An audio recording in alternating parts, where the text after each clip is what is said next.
Thousands of people marched for the living, where more than 1 million more marched to their deaths. This is Auschwitz, Poland. It's Holocaust Remembrance Day. And for these people, on this day, they have this mission: to learn the lessons of the Holocaust and to make sure that the world never forgets. Also to see firsthand the power of hate and the strength it takes to survive. The enormity of the Holocaust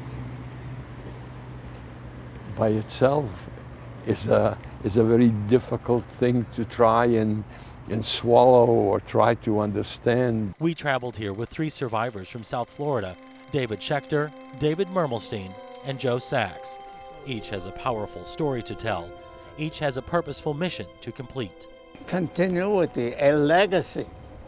The legacy of telling the world what has gone, and that is not to instill hatred, that is to eradicate hatred and prejudice. Their message delivered to South Floridians, young and old, who traveled here to bear witness.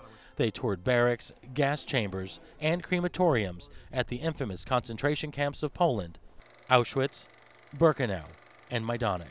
The enormity, the scale of this is overwhelming to me. The scale of this extermination of our people is just overwhelming. I don't think you could be the same after seeing it. Pam Wolofsky and several others teared up as they toured the Majdanek death camp. It's the only camp on this tour still completely intact nearly 70 years after it was liberated. Touring Majdanek was difficult for Nicole Martyr and her grandfather Michael.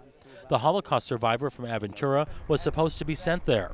When we caught up with them at Birkenau, his granddaughter described how haunted he still is all these decades later. When we went to Majdanek yesterday, he started shaking, and I thought it was because he was cold. So I asked him, "Grandpa, are you cold?" And he responded, "No." And at that point, I realized that